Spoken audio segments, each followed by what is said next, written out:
There are places in the world where nature itself becomes a battlefield. Places where heaven, earth, and air conspire against those who dare to challenge them. Between the years of 1955 and 1975, thousands of young American soldiers discovered a brutal truth. Sometimes the deadliest enemy wields no weapons. Sometimes it comes from the sky in the form of torrential rain, suffocates through the humid air of the jungle, or burns under a relentless sun that turns the earth into a furnace. This is the story of Vietnam's wild climate and how it has become one of the most dangerous threats American soldiers have ever faced. When the first contingent of American troops landed in South Vietnam in March 1965, they arrived prepared for combat. They had been trained at the best military facilities in the United States. They knew jungle warfare tactics, combat strategies, and survival techniques. But nothing, absolutely nothing could have prepared them for what Vietnamese nature had in store for them. Military manuals could teach how to deal with ambushes, how to navigate through hostile territory, how to administer rations in the field. But there was no manual that explained how to keep fighting when his own sweat blinded him, when his boots rotted on his feet after weeks in the mud, or when the humidity was so intense that guns rusted overnight. Vietnam is located in Southeast Asia, a tropical region marked by climate extremes that challenge understanding of who grew up in temperate climates. The country stretches for more than 600 miles from north to south, embracing different climate zones ranging from the foggy mountains of the north to the swampy deltas of the south. The average annual temperature varies between 25 and 30 degrees Celsius, but these numbers do not tell the full story. During the dry season, temperatures can easily exceed 40 degrees in the shade. And in the dense jungle, where sunlight can barely penetrate, moisture constantly remains above 80%, turning every breath into an effort. Subscribe to the channel and leave in the comments the time you are watching this documentary. Vietnam experiences two main seasons, the monsoon season and the dry season. Calling these seasons simple seasons is a cruel understatement. The monsoon season, which usually occurs between May and October, turns the entire country into a vast water field. We are not talking about normal rains, the summer showers that cool a hot afternoon. We are talking about biblical floods that fall from the sky with an intensity that seems impossible. In some regions, more than 3,000 millimeters of rain can fall in just 6 months. To put this into perspective, cities like New York get about 1,200 millimeters in an entire year. Imagine 3 times that amount concentrated in half the time. The rains do not fall gently. They plummet with violence as if someone had turned an ocean upside down on the land.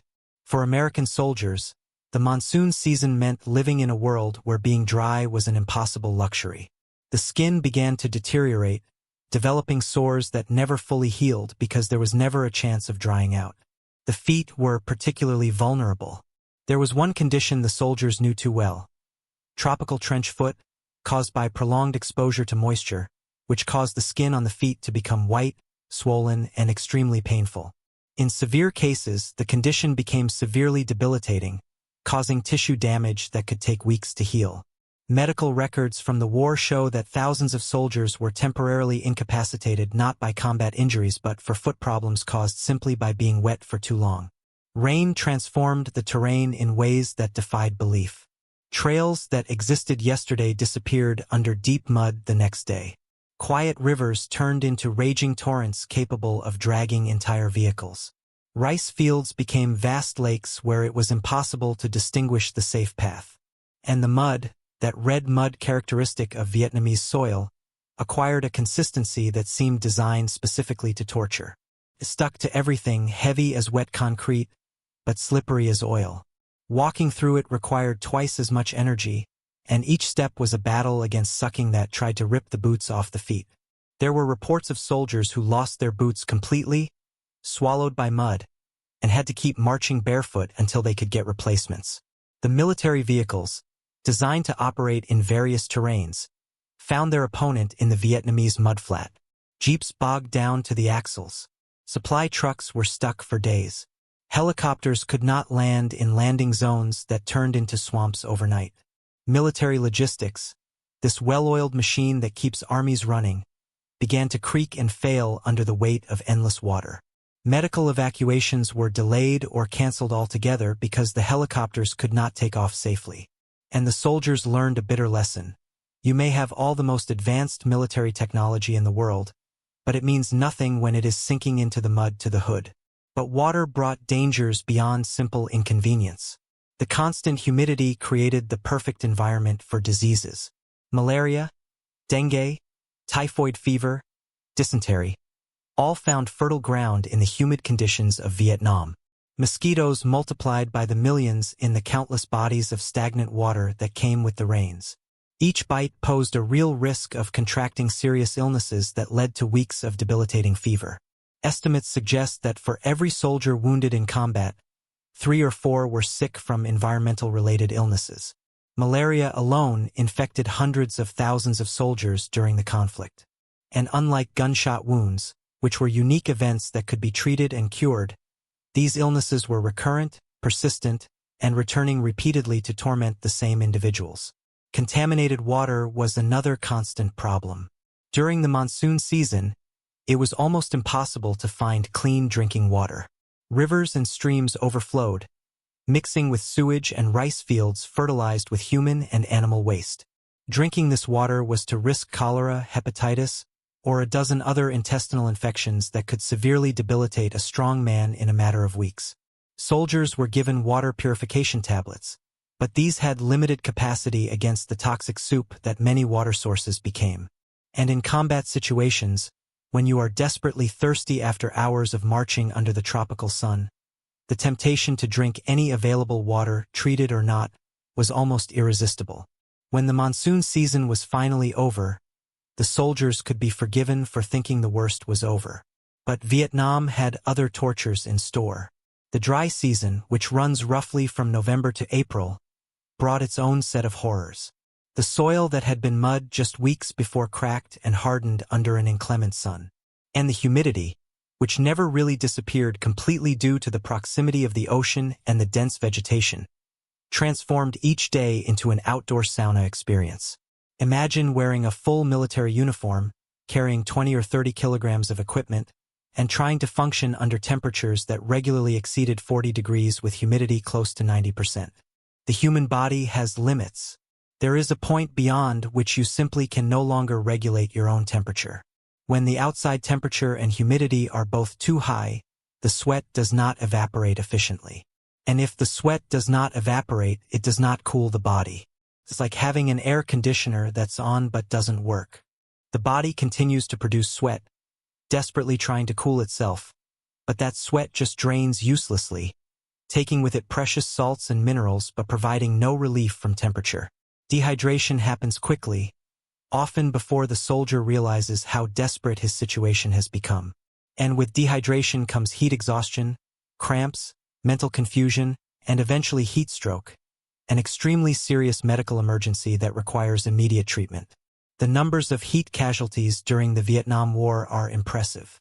In some operations, especially those that occurred during the warmer months of the dry season, there were more soldiers incapacitated by thermal exhaustion than by enemy action. Young, fit men, trained soldiers who could march for miles with heavy equipment just collapsed. The heat did not discriminate. It didn't matter if you were an experienced veteran or a newcomer recruit, whether you were an officer or a shallow soldier. When the body reached its thermal limits, it simply shut down. And in the jungle, away from proper medical care, away from shade and fresh water, this posed a serious and real danger. The Vietnamese jungle deserves a discussion of its own. She was not only the scene of the war, she was an active participant, an additional enemy who never slept, never retreated, never showed mercy. Imagine the densest forest you've ever seen and multiply that by 100. The Vietnamese jungle in many places was so thick that sunlight could barely penetrate to the ground. The upper canopy, formed by the tops of the tallest trees, was 30 or 40 meters above the ground, and beneath it were layers and more layers of vegetation. Vines as thick as human arms hung from the trees.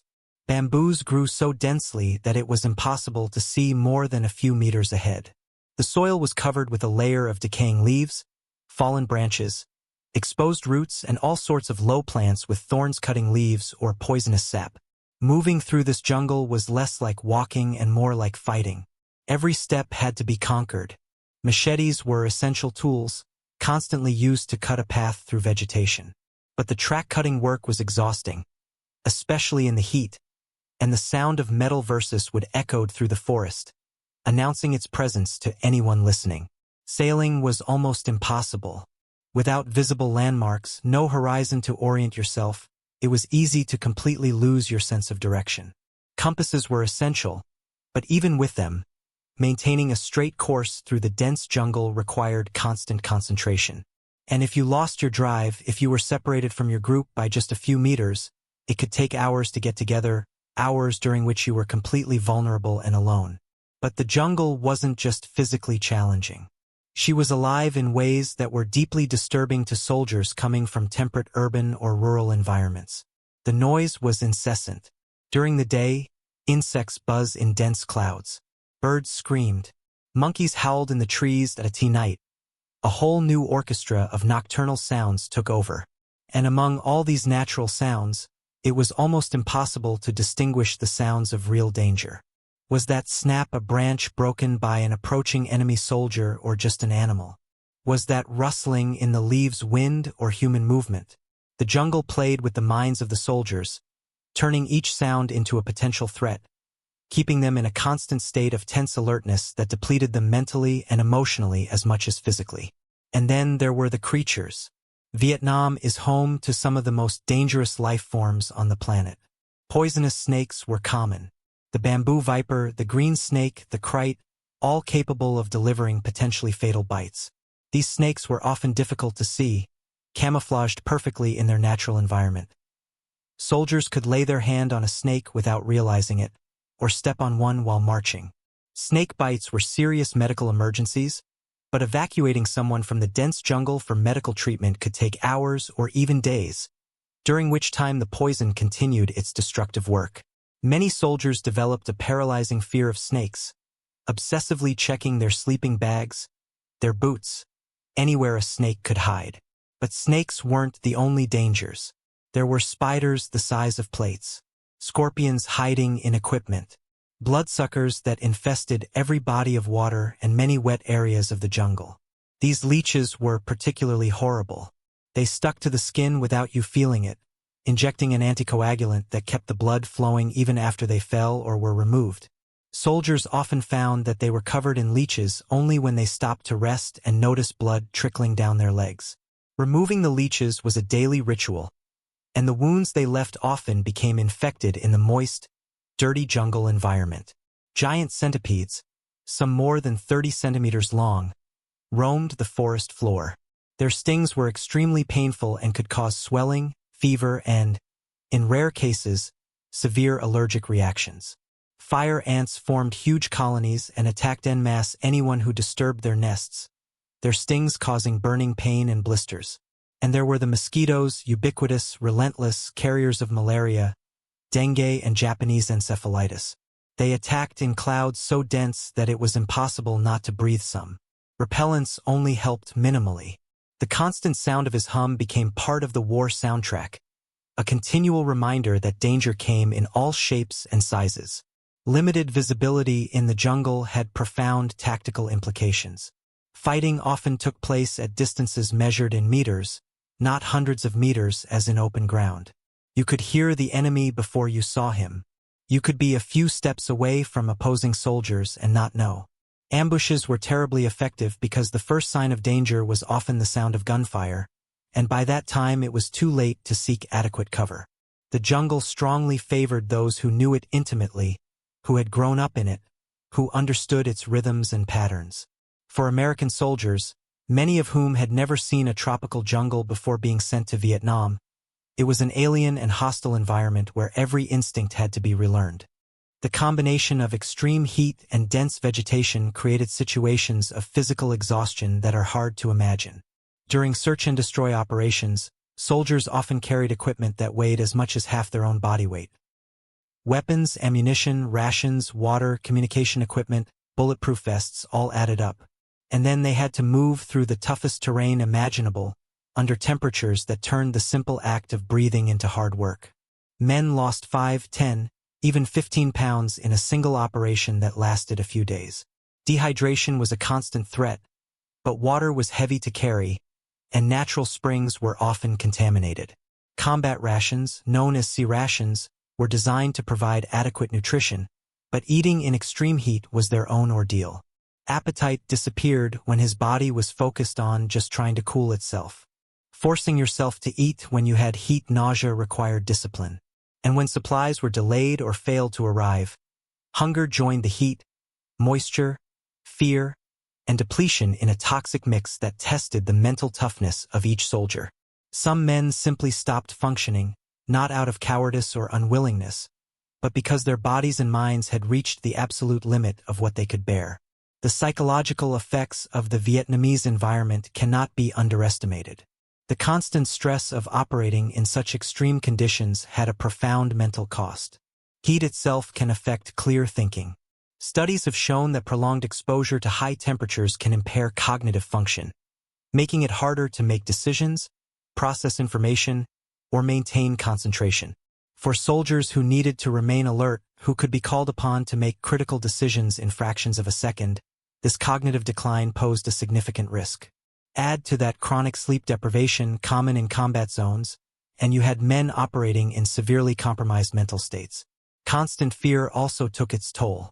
In the jungle, danger could come from any direction at any time. The stress of always being on high alert, always prepared for combat, never really being able to relax, led to what we now recognize as post-traumatic stress disorder. But during the war, it was just called being nervous in tatters or worn by combat. The symptoms were the same: nightmares, hypervigilance, exaggerated startle reactions, emotional disconnection. It is more difficult to maintain mental health when you are constantly uncomfortable, constantly wet or overheated, constantly itchy from insect bites or fungal rashes. There was also the psychological isolation of being in the jungle. When you are surrounded by vegetation so dense that you cannot see the sky, when each view in each direction is virtually identical, when you can walk for hours without seeing anything but infinite green, it creates a sense of claustrophobic confinement despite being outdoors. Some soldiers reported feelings of being buried alive, surrounded by green walls instead of dirt. The lack of familiar landmarks, the inability to see distances, the way the jungle swallowed sounds in strange ways all contributed to a sense of profound disorientation that could be mentally devastating. And then there were the typhoons. Vietnam, particularly the coastal regions and the north of the country, is regularly hit by typhoons during storm season. These massive weather systems bring winds that can exceed 200 kilometers per hour, rains that make normal monsoons look gentle, and storm surges that flood low-lying coastal areas. For soldiers caught in a typhoon, the experience was terrifying. Tents were torn off and carried away by the wind. Equipment was spread out. Centennial trees were felled like sticks. And all this happened while the wind howled with a force that made it impossible to hear orders, communicate, or even stand. During a typhoon, all military operations stopped. There was no way to fly in such conditions, so medical evacuations were impossible. Supplies could not be delivered. You simply had to seek the best possible shelter and hope that it would survive. And after the storm passed, the devastation was staggering. Bases that had taken weeks to build could have been completely destroyed. Bridges were dragged. Roads disappeared under landslides. It took days or even weeks to restore some sort of operational normality. And all that time, the war didn't really stop. The enemy also suffered from the weather, but was more adapted to it, and could use the post-storm chaos to his advantage. The floods that followed the typhoons created their own dangers. Minefields could be displaced by the raging waters, their carefully mapped locations becoming irrelevant. Bombs that had not detonated could be moved, creating dangers in places that were once safe. And contaminated water, already a problem during normal monsoons, became even more dangerous after a typhoon, carrying not only the usual agricultural waste, but also fuel from destroyed vehicles, chemicals from damaged facilities, and all sorts of dangerous debris. Adaptation was essential for survival. Soldiers serving multiple missions in Vietnam developed strategies for dealing with the climate. They learned to create makeshift shelters that could divert at least some rain. They developed techniques to keep critical equipment dry, even when they themselves were soaked. They learned which foods in the rations could withstand the heat best, which clothes dried the fastest, how to recognize the first signs of heat exhaustion in themselves and their companions. This knowledge was passed from veterans to novices, an informal but vital education that was not in any official manual. But there were limits to adaptation. No matter how much you learned or how experienced you became, the Vietnamese climate remained dangerous. Hardened veterans still caught malaria. Soldiers who had served a full year could still suffer heat stroke. The environment didn't get easier with the experience, you just got better at managing your dangers. And that was perhaps the most difficult truth of all. There was no overcoming him, only surviving him one day at a time, 1 hour at a time. Military equipment designed for use in temperate climates often failed in spectacular ways in Vietnamese conditions. Weapons that worked perfectly in tests in the United States mired with mud or rust in Vietnam. The M16 rifle, initially distributed without proper cleaning kit based on claims that it was self-cleaning, had chronic locking problems in the dirty and humid environment. Equipment failures at critical times put lives at risk, not because of inherent design defects, but because the weather was simply harsher than any test could have predicted. Eventually modifications were made, cleaning kits were distributed, but the first units that served with inadequate equipment faced significant challenges. Radios, essential for coordination and for calling support, were notoriously unreliable. Moisture seeped into electronic components. Batteries discharged faster in the heat. The mountainous terrain and dense vegetation blocked signals. There were numerous stories of units in trouble who could not make radio contact for help, or of air carriers who could not locate friendly units because communications failed at the critical moment. Each piece of equipment had to be constantly maintained, cleaned, protected from moisture and heat, an endless battle against decay that was as exhausting as actual combat. Clothes were also problematic. Jungle uniforms were better than standard equipment, but still fell short of what was needed. They never dried completely during the monsoon season. They easily tore through thick vegetation, and they offered little protection from insects. Boots were particularly problematic. The standard jungle boots had drains to allow water to escape, but this also meant that mud and dirt entered easily. And as mentioned earlier, constant exposure to moisture led to all sorts of foot problems. Some units experimented with sandals in the style of those worn by local forces, which at least allowed their feet to dry out, but these offered little protection against rough terrain or snakes. Maintaining health in such conditions was a constant struggle. Basic hygiene, something we took for granted, was extraordinarily difficult. When you're out in the field for weeks with no access to showers or clean water, no way to wash clothes, your body becomes a breeding ground for infections. Small cuts and scratches, which under normal conditions would heal quickly, become infected and turn into ulcerated wounds. Fungal infections were universal. Rashes caused by heat and friction were painful and debilitating. And proper medical treatment was often miles away, accessible only if you could be evacuated, which depended on weather conditions that could make helicopter flights impossible. The combat doctors, the medical professionals who served with infantry units, did heroic work in impossible conditions. They treated bullet wounds and shrapnel, yes, but they also dealt with a dizzying volume of weather-related ills. Dehydration, heat exhaustion, hypothermia, surprisingly for those who were wet at night even in a tropical country, infections, insect-borne diseases, snake poisoning, all this and more. And they did this work with limited supplies in non-sterile environments, often under enemy fire. Their success rates, considering the conditions, were remarkable, but there were limits to what field medicine could accomplish.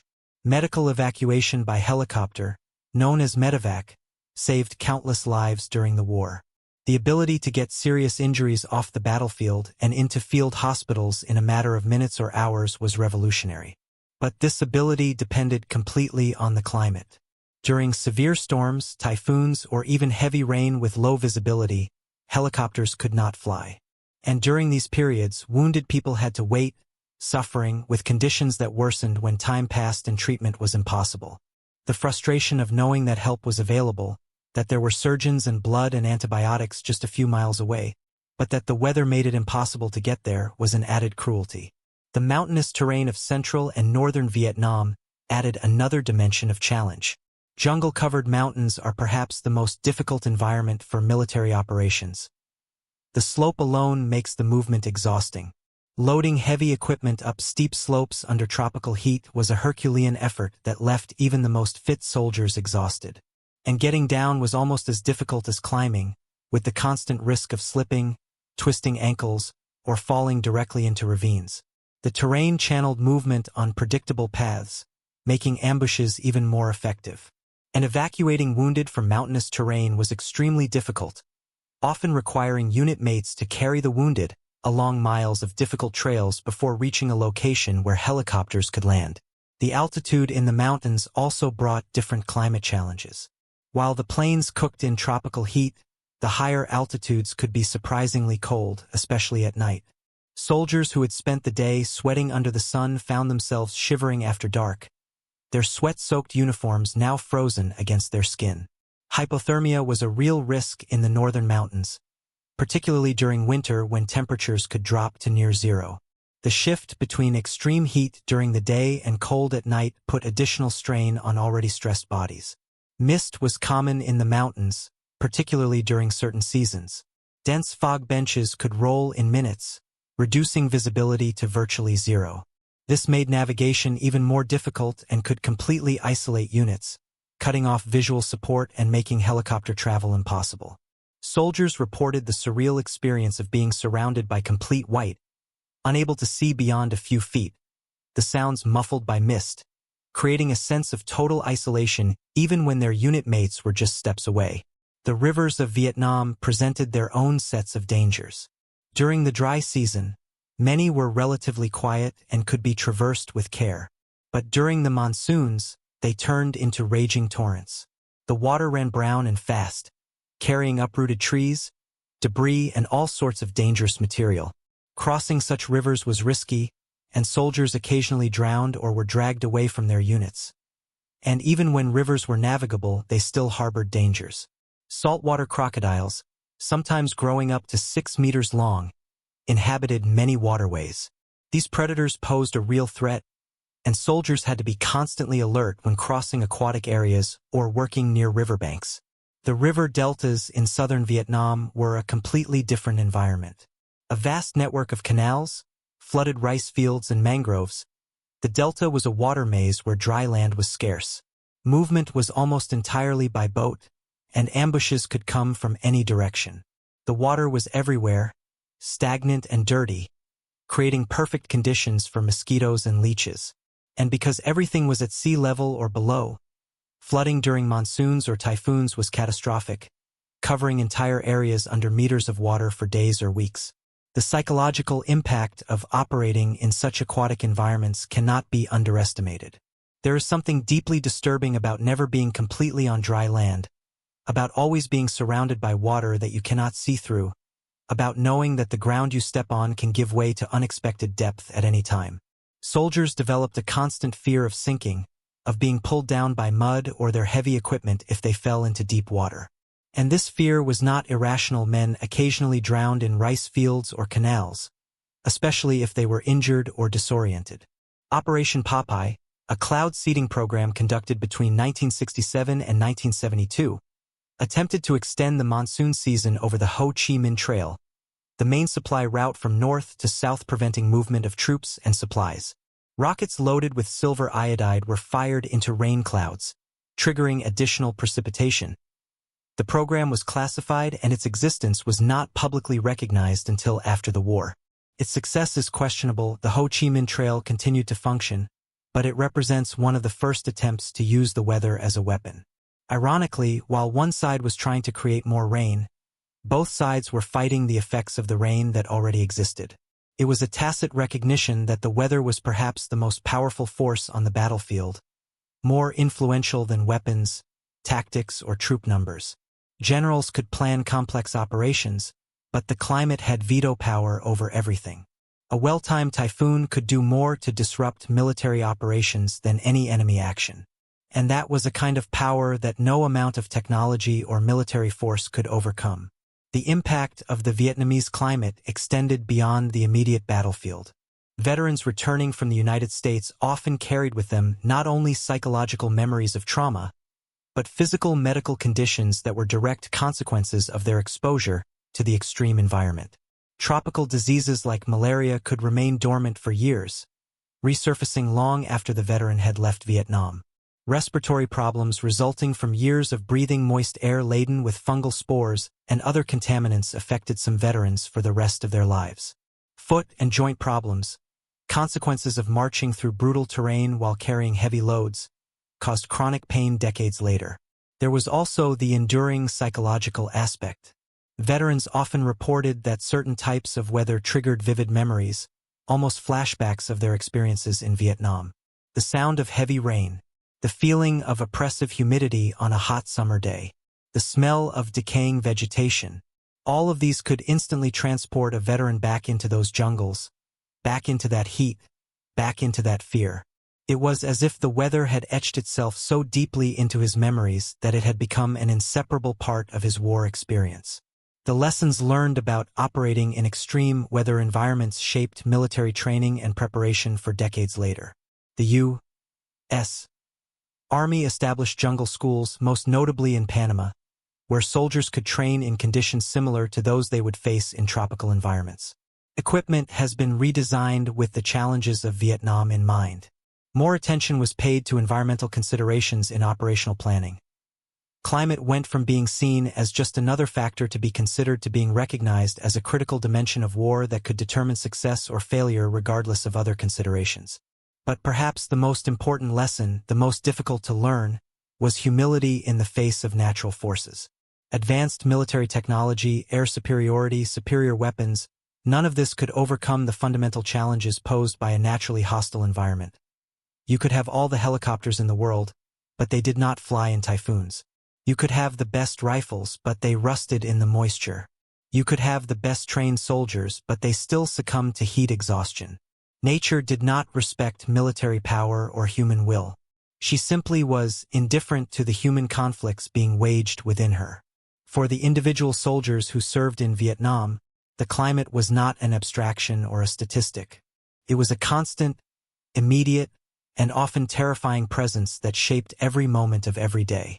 It was waking up soaked in your own perspiration even before sunrise. It was the feeling of mud drying on your skin, squeezing like an uncomfortable second uniform. It was the constant thirst that could never be completely quenched because you never drank enough and always sweated too much. It was endless itching from insect bites and fungal eruptions. It was the weight of the wet equipment that seemed to double every hour. It was the fear that the next step would put your foot in a snake nest or that the next intake of air would bring mosquitoes to your lungs. It was also moments of surreal beauty that made the experience even more disconcerting. Vietnam, for all its dangers, was undeniably beautiful.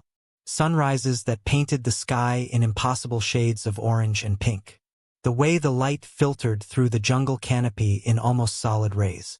Absolutely impressive biodiversity, with creatures and plants that did not exist anywhere else on the planet. There were moments, brief and rare, when a soldier could forget the danger and just marvel at where he was, at the sheer exuberant vitality of a thriving tropical ecosystem. But these moments were always ephemeral, quickly overcome by the realities of discomfort and danger. Statistics tell part of the story. Tens of thousands of medical evacuations due to climate-related diseases. Thousands of cases of heat exhaustion severe enough to require hospitalization. Countless cases of malaria, dengue, and other tropical diseases. But numbers cannot capture the lived experience, the accumulated sensation of months or years operating on the edge of human endurance. Numbers cannot convey what it was like to be so tired that you slept standing up, so dehydrated that your urine turned dark brown, so covered in insect bites that parts of your body became swollen and deformed. And there was particular cruelty in the fact that, unlike combat injuries that could be treated and healed, the effects of weather were chronic and recurrent. You could recover from heat exhaustion only to suffer from it again the following week. Malaria could be treated only to return months later. Fungal eruptions could disappear temporarily only to reappear as soon as you were back in the field. It was like fighting an enemy that could never be defeated permanently, only temporarily retreated. The climate also did not discriminate on the basis of rank or role. Generals on major bases could have air conditioning and adequate shelter, but anyone in the field faced the same challenges. A lieutenant colonel marching with his troops sweated as much as a shallow soldier. A doctor treating injured people was just as vulnerable to mosquitoes as the patients he treated. In this sense, climate was the great equalizer, reminding everyone that regardless of insignia or position, everyone was equally vulnerable to the forces of nature. There was, among those who served, a shared understanding that was difficult to communicate to those who had not been there. Veterans could recognize each other not only through combat stories, but through shared memories of environmental discomfort. The knowledge of what it was like to actually be under extreme heat that tested all the limits of the human body. The memory of being so wet for so long that you had forgotten how dry you felt. The experience of itching so intense that you scratched yourself until you bled. These shared experiences created bonds that lingered long after the war was over. It is also important to recognize that while American soldiers struggled with the Vietnamese climate, Vietnamese soldiers from both sides of the conflict also dealt with the same environmental challenges. With one critical difference. For many Vietnamese, particularly those from the north and those who were originally from rural areas, the climate was not entirely foreign. They had grown up in tropical environments. Their bodies were more acclimated to heat and humidity. Their knowledge of how to survive in the jungle was innate rather than learned. This gave them a significant advantage that no amount of training could fully replicate. But even for Vietnamese, the weather was dangerous. They also suffered from malaria and dengue. They also dealt with heat exhaustion and dehydration. They were also vulnerable to snakes and other dangerous creatures. The difference was in degree, not type. And this difference in degree could be decisive in combat. A soldier who was only marginally less affected by the heat, who could operate only slightly more efficiently in the jungle, who was only slightly less susceptible to tropical diseases, had a real and measurable advantage. Vietnam's climate had a profound and often unrecognized impact on military operations. How many men made mistakes because they were exhausted by the heat and not thinking clearly? How many were unable to fight effectively because they were debilitated by malaria? How many were caught in dangerous situations because their judgment was impaired by sleep deprivation caused by sleepless nights in miserable conditions? How many helicopters crashed because weather conditions forced risky flights? Climate has been a significant contributing factor in numerous difficult situations that are not generally categorized as caused by environmental factors. And beyond the immediate impacts, there was the far greater number of permanently altered lives. Veterans who returned in ruined health. Men who have developed chronic diseases directly linked to their exposure to extreme conditions. Those whose bodies have been so damaged by months or years of extreme physical stress that they have never fully recovered. The total cost of the Vietnamese climate, measured in human lives and suffering, is impossible to calculate accurately, but it was undoubtedly enormous. Looking back now, decades away, the Vietnam War serves as a powerful reminder of the limits of military power when confronted with natural forces. She demonstrated that no amount of technology, resources, or determination can fully overcome the challenges posed by a naturally hostile environment. The lessons learned in the mud, heat, and humidity of Vietnam have shaped how military personnel around the world think about war in extreme environments. They led to better equipment, better training, and better understanding of the critical interaction between soldiers and their environment. But perhaps more importantly, the Vietnamese experience humanized the challenges of war in a way that transcends nationality or politics. Regardless of their views on the war itself, there is something universally understandable about fighting relentless heat, endless rain, and impenetrable jungle. And it is through this shared understanding that perhaps we can develop a deeper appreciation of the sacrifices made by those who serve in such extreme conditions. The wild climate of Vietnam was not only a difficulty, it was not just an inconvenience. He was a real and deadly adversary who demanded respect and who taught hard lessons to everyone who encountered him. It was a reminder that humans, no matter how technologically advanced or militarily powerful, are still fundamentally vulnerable to the forces of nature. And it is a reminder that remains relevant today as military operations continue to take place in some of the most extreme environments on Earth. May we always remember those who faced these challenges with courage and resilience.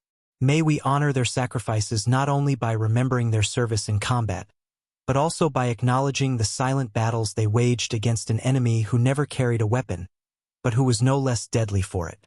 And may we learn from your experiences appropriate humility before forces that are ultimately beyond human control, trusting that the Lord God will protect those who serve in all circumstances, even the most extreme and dangerous.